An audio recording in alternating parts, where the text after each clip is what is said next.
They say every miracle starts with a moment that doesn't make sense, a sound, a shadow, a knock at the door. But no one on Maple Street expected that knock. Not at midnight. Not from the man who had been missing from the world for years. Before I reveal how a little girl's letter dragged a grieving CEO out of isolation and into a stranger's life, make sure you like this video and subscribe to Hopeful Stories, because what you're about to hear feels impossible. Yet every word is true.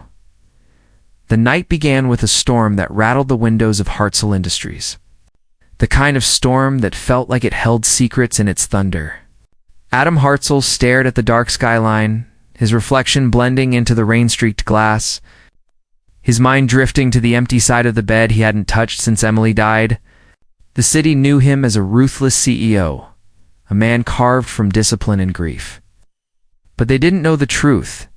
He hadn't truly lived since the day the woman he loved vanished into memory. Tonight was supposed to be another night buried in reports he didn't care about, till a soft scratch echoed under his office door. He froze. No one should have been on his floor this late. The sound came again, paper sliding against polished marble. Adam approached the door slowly, each step echoing through the empty hallway. Lying there as if delivered by the storm itself was a red envelope with uneven edges and messy crayon handwriting that read, "To Santa at the corner office." A chill crawled up his spine, not fear, but recognition, as if fate had slipped under his door. He opened the envelope, and the letter inside made his heart pound harder with each sentence. "Dear Santa, I don't need toys. I need my mom to smile again. Our heater broke, and she doesn't know I'm writing. Her smile left when Daddy died. I just want her to feel warm again. I think you're Santa because people say you're the most important person in the corner office. If you can help, knock 2 times. 14 Maple Street. Please don't come if you're busy. I don't want to bother Magic. Love, Lily." Adam sank into his chair, gripping the letter. A child shouldn't know this kind of desperation. The storm growled outside, shaking the windows. And for a moment, Adam felt like the universe had cornered him, forcing him to choose between the numb life he lived or stepping into something unknown. He knew nothing about Maple Street. He knew nothing about Lily or her mother. Yet the letter felt like a hand reaching from the dark, begging him to answer. He folded the letter with trembling fingers. 2 knocks, he whispered to himself. She'll be waiting for 2 knocks. Minutes later, he was in his car, driving through the storm. Every streetlight flickered as if warning him to turn back. Maple Street was nearly swallowed by darkness, old houses, shuttered windows, a neighborhood forgotten by the city's wealth. His wipers dragged across the windshield, barely cutting through the rain. When he found 14 Maple Street, his breath caught. The house was small, run down, and almost completely dark except for a faint glow from an oil lamp in the window. What if they think I'm dangerous? He wondered. What if I break something fragile just by showing up? But the letter was in his hand, warm from his grip, and he knew he couldn't walk away. He stepped onto the porch. The boards creaked under his weight. He raised his hand. The storm suddenly fell silent, as if holding its breath. He knocked twice. Instantly, tiny footsteps raced toward the door. A shadow paused behind the frosted window, small, hesitant, trembling. Then the door cracked open. A little girl with tangled hair and wide, expectant eyes stared at him like she was seeing a legend. "You came," she whispered, her voice thin but full of trembling hope.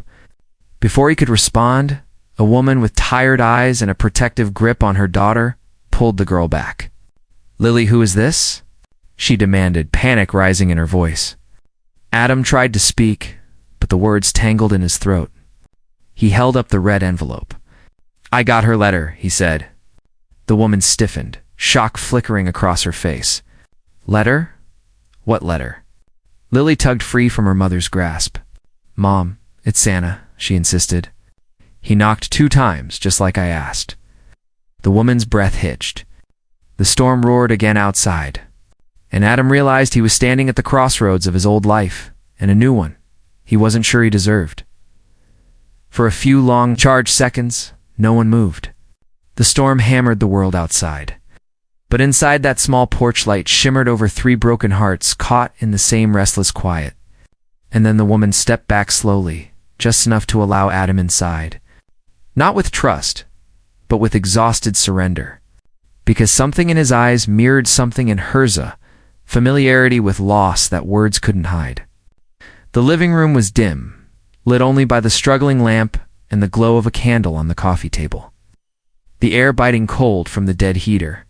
Lily clutched a stuffed rabbit with one torn ear, watching Adam with a mixture of hope and fear. For a moment he wondered how many nights she had sat awake imagining magic that never came. Her mother, whose name he soon learned was Mara, crossed her arms as if bracing for disappointment. "I don't know what she wrote," she said quietly, "but we don't need charity." Adam shook his head. "It wasn't charity that brought me here," he said. "It was her courage." He gently placed the letter on the table.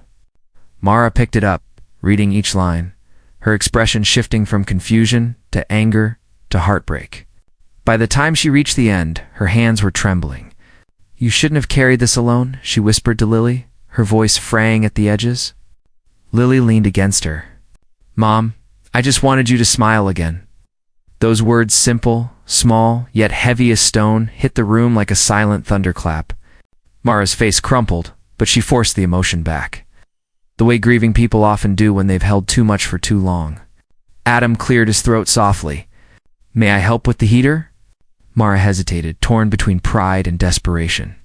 Finally, she nodded once, sharply. "If you can," she whispered. "It hasn't worked in weeks." While Adam called an emergency technician, Lily dragged out a stack of drawings. Each one colored with childlike hope pictures of her family, before her father's death. And pictures after, where she and her mother stood alone beneath gray skies. He noticed something in every drawing, a bright, empty space beside them. As if Lily believed someone or something was missing. When he asked about the blank space, Lily tapped it gently. "That's where the person who helps us goes," she said. "Mom says no one's coming, but I kept saving the spot anyway." Adam felt something twist inside his chest, guilt, longing. Maybe the faint stirrings of purpose, something he hadn't felt since Emily. When the repairman arrived, Adam quietly covered every cost, but Mara noticed. "Why?" she asked. "You don't even know us." Adam lowered his gaze. "Because someone should have knocked on my door when I needed help," he said. "I didn't want you to feel what I felt." The heater roared back to life, warm air rushing through the vents like breath returning to a body long frozen. Lily squealed, jumping onto the couch, her laughter bright enough to fill the entire room. Mara watched her daughter, then turned to Adam with eyes shimmering not with romantic warmth, but with a kind of raw gratitude that made his heart ache. "You brought warmth into this house," she whispered. "Not just the heater." They talked long into the night, sharing pieces of their broken pasts, their fears, and the small embers of hope they had left. Mara confessed how lonely the nights had become since losing her husband. Adam spoke of Emily, of how Christmas had become a day he tried to ignore. Lily fell asleep on the couch, curled under a blanket as warm air drifted through the room. When Adam stood to leave, Mara followed him to the door. The storm had calmed, leaving the world outside coated in soft white snow. "You didn't have to come," she said quietly. "But you did, and that means more than you know." Adam looked at Lily's sleeping form, then back at Mara. "Sometimes," he said, "a letter finds the person it's supposed to." She held his gaze. And in the hush of that snowy doorstep, he felt something shift inside him, a small, cautious spark of life returning. "Will you come back?" Mara asked, her voice fragile. Adam smiled faintly. "If you knock twice," he said, "I'll hear it." And for the first time in years, as he walked back to his car, the world didn't feel empty. It felt like the beginning of something waiting in the quiet. And that's how a single letter, slipped under the wrong door, saved 3 people who needed each other without realizing it. If you want more stories where ordinary nights turn into miracles, make sure to like this video and subscribe to Hopeful Stories. Because the next knock on the door might be the one that changes everything.